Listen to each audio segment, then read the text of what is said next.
ការនៅមុខតុលាការអន្តរជាតិឡាហេឆ្នាំ63ទៅតាំងពីកោះត្រល់ដែលហៅថាពូកុកឥឡូវក្រៅពីកោះត្រល់កោះទាំងនោះដែលសប្តាហ៍មានប្រទេសជិតខាងខ្លះគឺយើងត្រូវការពារព្រោះជាកោះរបស់យើងព្រំដែនទឹកព្រំដែនត្រូវតែគឺព្រំដែនដែលយើងមានពីឆ្នាំ1960ហេតុអ្វីថាបានជា69ថាដល់ទៅ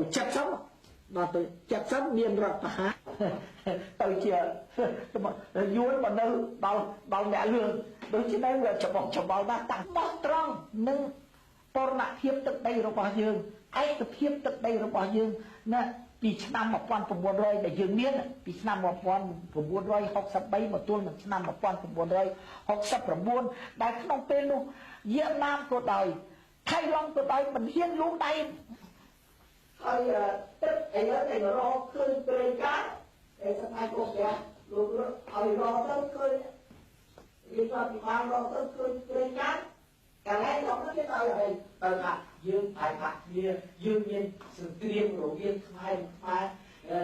យើងស្ទិចស្គាល់ប្រទេសយើងទៅយើងហិនហោចដោយសារយើងក្រយើងខ្សោយ63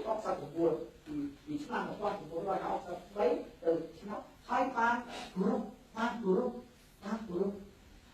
ដូច្នេះការនឹងជាការធំណាស់ហើយពីរឿងដែលថាភាគីកម្ពុជាជាប្រទេសណាបើយើងនិយាយថាយើងឥឡូវយើងមានចិត្តយើងយល់គ្នាទៅវិញមកតែមិនយល់សារតែមួយគ្មានបែងចែកជាពីរទេហើយពីរឿងទឹកដីទៀតគ្មានបែងចែកជា2ជា3ជា4ជា5ទេសប្តាហ៍នេះមានអ្នកខ្លះឥឡូវមានអ្នកឡើងដែលជាឪយើងតែមួយគត់នេះព្រះអង្គមានព្រះរាជសម្បត្តិ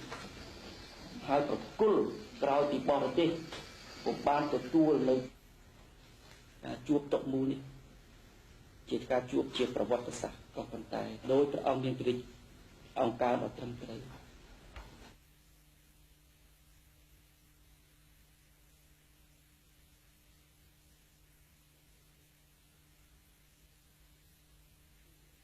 ក្តីសង្ឃឹមទាំងស្រុងទូព្រះបង្គំយើងខ្ញុំយល់ថាអង្គប្រជុំតុមូលនេះគួរតែដោតការយកចិត្តរៀបតម្រេះលើកឡើងនៅក្នុងពរិជ្ជសារចុះថ្ងៃទី21វិច្ឆិកា1993ក៏ប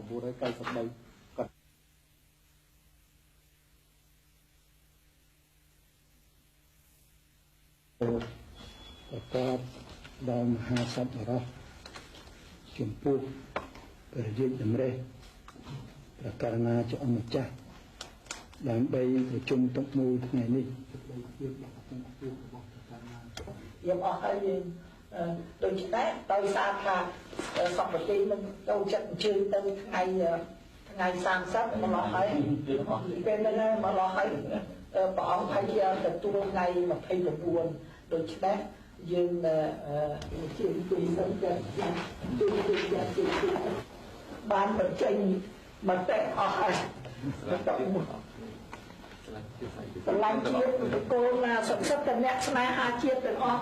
គួរតែបងទៅទៅកូនចៅចាស់ឡើងកូនចៅលោកឪព្រមទៅណាព្រមសុខសប្បាយទៅបើអស់លោកឥឡូវកញ្ញាទៅព្រះបង្គំខ្ញុំកូនណាចាំខែព្រះអង្គតើតំណាងគឺព្រះបង្គំខ្ញុំកូនណាខែព្រះអង្គសើចហើយយើងខ្ញុំនឹងបន្តទៅទៀត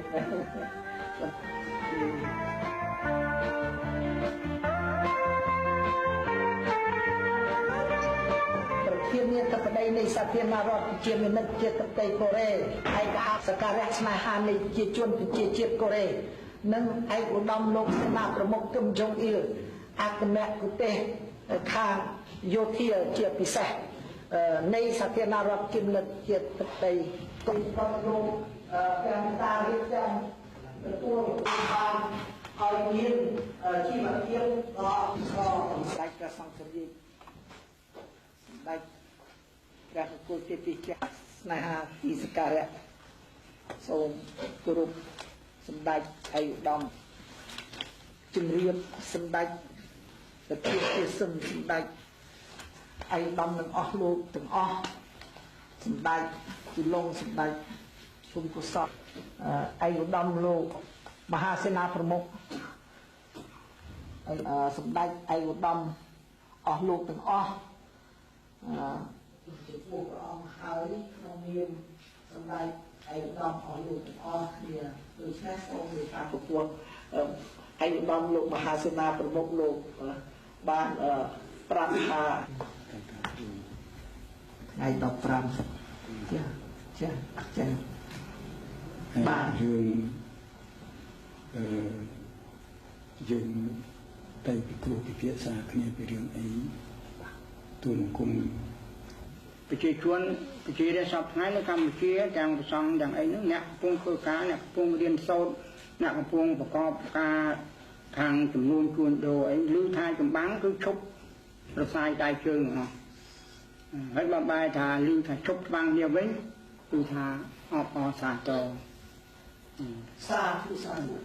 ក្នុងនាមប្រសងទាំងអស់ទូទៅឬក្នុងនាមប្រសងទាំង4អង្គមានគោលដៅត្រង់ពីសុំបិណ្ឌបាតសូមជានាគ្នាសូមអបសាសាជាតិបាតចាប់តាំងថ្ងៃនេះតទៅស្វ័យទៅពុទ្ធសាធុពិសេសអាត្មាភាពសូមចំពោះឯកឧត្តមគឺសំផនគឺថាសូមឯកឧត្តមគឺថាជួយយ៉ាងម៉េចយើងនឹងគឺថាមានការកក់ដៅជាពិសេសគឺថាដែលមកប្រជុំដោយព្រះអង្គចឹងអត់ខុសទេចាស់ខ្លះហើយសុំដោយទទូចហើយសុំដោយទទូចដោយព្រះអង្គសម្ដេចព្រះសង្ឃរាជមានប្រាប់ហើយទាំងអង្គហ្នឹងគឺថាសុទ្ធតែចង់បានសន្តិភាពចង់បានឈប់ច្បាំងហើយគណៈទាំងពីរទៅទៀតមហានិកាយយ៉ាងធំយុទ្ធដូចគ្នាទាំងអស់ហើយមហាក្សត្រគ្រប់គ្រងបានគ្រប់ពេលទាំងអស់ព្រោះថាកងយុទ្ធពលធម្មរៈភូមិន្ទត្រូវព្រះរាជក្រឹត្យបង្កើតឡើងនិងតែងតាំងចឹងបើសិនថាធ្វើសកម្មភាពផ្ទុយទៅនឹងដំណើរការនៃសន្តិភាពនេះព្រះមហាក្សត្ររំលែកបានឧត្តមសេនីយ៍ប្រមាណអ្នកហ្នឹងគឺដកចេញពីកំទេក្នុងកម្មវិធីនយោបាយអបបរមាហ្នឹងក៏ឯកឧត្តមមិនមានការផ្ទេរអីជូនរាជរដ្ឋាភិបាលដែរចា៎